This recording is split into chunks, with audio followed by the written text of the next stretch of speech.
Yes, hello. This is a new format. I've been using YouTube a lot more myself, probably more than blogs recently, and so I thought, actually, why don't I, when I write a post on my biblical preaching uh, blog, which is aimed at preachers, pastors, anyone who loves the Bible, I thought, actually, maybe sometimes I could just do a video version. I'm not going to read the post because I don't like watching people read stuff, but just kind of free form, following the same format as the post. Put it on here. Let's see. It may be helpful. If it is, let me know. If it isn't, I'll stop doing it. It's not a problem. So this will be no frills. I'm not planning to spend hours editing this. I've got other things I want to be doing, and so yeah, the no frills verbal version of the post. So the post I wrote just a little while ago this morning, I'm thinking about 7 temptations that we're going to face in this COVID-19 isolation. And so for us here in the UK, the isolation is social distancing, kind of an encouragement to avoid unnecessary social contact. Obviously, that's going to increase and become more stringent in the coming days. So I think there's going to be some temptations. Initially, there's probably a bit of novelty, a bit of, isn't this fun or whatever, and certainly a lot of responses have been somewhat humorous so far, but I think people are realizing this is a very serious situation. And as it goes on, I think the challenges of isolating, the challenges of not being able to meet as believers in church are going to become much, much greater for us. So anyway, here's 7, and no graphics or anything to kind of flag them up. I'll just do my best with words, and then I'll probably put the just the timing in the description below to help you access any points that you want to get back to. So number 1 is despair, and by despair I mean that sense of hopelessness, fear, that overwhelming sense of this is bigger than I can handle. And I think one of the kind of added features for us in an unprecedented crisis is that we're now experiencing it at a time where we've got full access to the news, to global death rates, but I don't think constantly refreshing in news updates and death rates is really what we need. What we need is obviously to be pouring God's word into our hearts, really getting our hope and perspective from that so that we can share that with others as well. Number 2 is depression. Now, depression is not a temptation because depression's not a sin. Depression's a reality. But it is often caused, it's a danger that we're potentially going to face because of the pressure that we're going to be feeling, not least the pressure from not meeting. And I think I've seen some churches saying they're still going to meet even if the government bans them from doing so. I just think we need to think that through.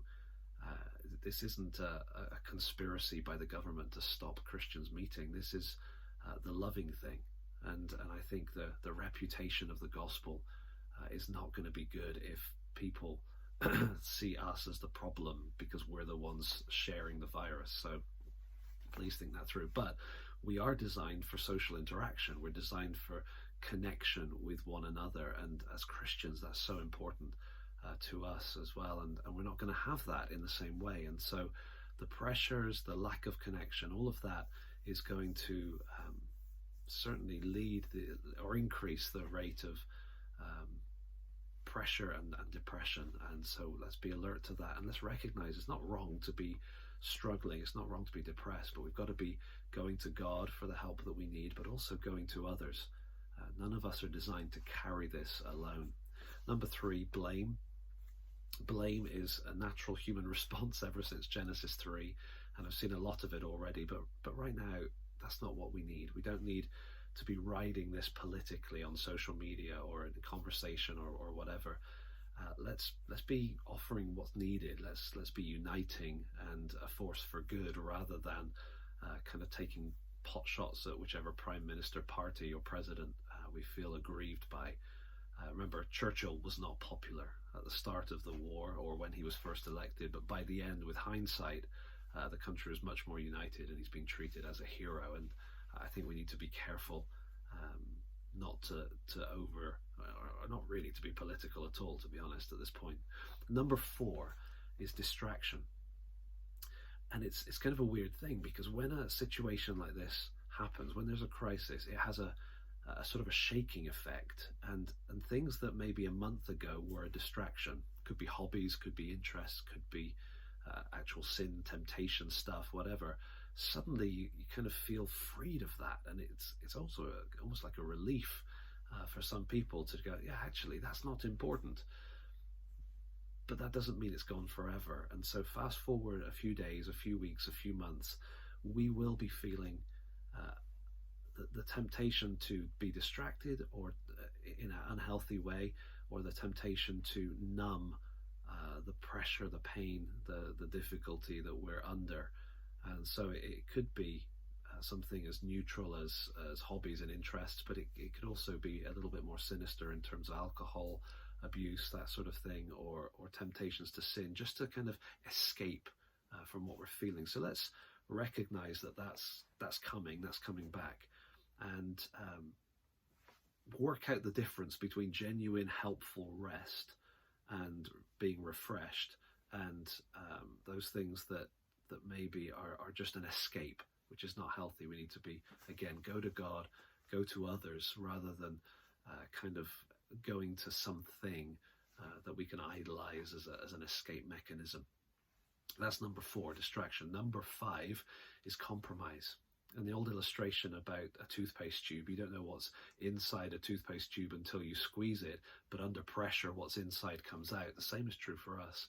And I suspect that we're going to face pressures that we haven't faced before, or we haven't faced much in the same way. And so pressures to compromise financially, pressures to compromise morally, ethically, in whatever regard. Let's not just be blindsided by that, but let's be preparing ourselves, again, in terms of our relationship with God, talking things through. He understands us, he knows us. Let's talk things through with him, but let's also make sure we have the connection with others.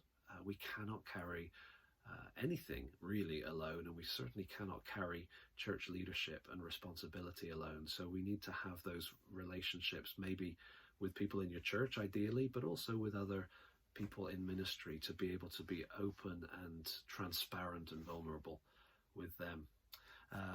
What was that? That was number 5, compromise. Number 6 is burnout. And burnout is it's a good thing gone too far. It's I suppose it's the Martha syndrome. Martha wanted to love her neighbor. Her neighbor happened to be Jesus plus 12 disciples who'd showed up on her doorstep, and she wanted to feed them. It was a good impulse. It was the right thing to do. We're supposed to love our neighbors. However, there was an issue in that text. In the space of 5 verses, we get to see that while it wasn't her work and her busyness that was really the problem, it was the fact that she was ministering to others without first allowing the Lord to minister to her. Her tank was empty, and it showed in her attitude. And I think burnout is kind of an extreme form of that, when we're giving, and we're not stopping and kind of doing the Mary thing, to sit at Jesus's feet, to let him minister to us. The danger is that the good that we're doing becomes soured, and we burn out, our tanks become empty, and we end up with nothing to offer apart from doing damage. So let's be aware of that. And again, conversation with God, conversation with others. Just because we're under a sort of a form of isolation does not mean that we're created to be isolated. It's that connection vertically and helpfully horizontally that's going to be so key. All right, last one, number 7, retreat. Under pressure, we want to care for our family, we want to care for our church family, and the temptation that we're going to face at some points is to pull back behind our front doors and to forget the world around us. A world that maybe in many cases for the first time is recognizing, or will recognize, its need for something beyond themselves. And we have that. We have Jesus. We have the gospel. And so let's not retreat and miss the opportunities that are being presented to us for conversation, for interaction, for practical help, and for sharing Jesus with the world around us. So there's the 7 things: despair, depression, blame, distraction, compromise, burnout, retreat. We're going to be tempted, or we're going to face the struggle of each of these. And what can we do about it? I've offered just a few kind of suggestions along the way. My focus here has been much more to list them and to sort of say prepare, but I'd love to hear your thoughts. What have I missed? What might we face that we need to be aware of? And what could be helpful?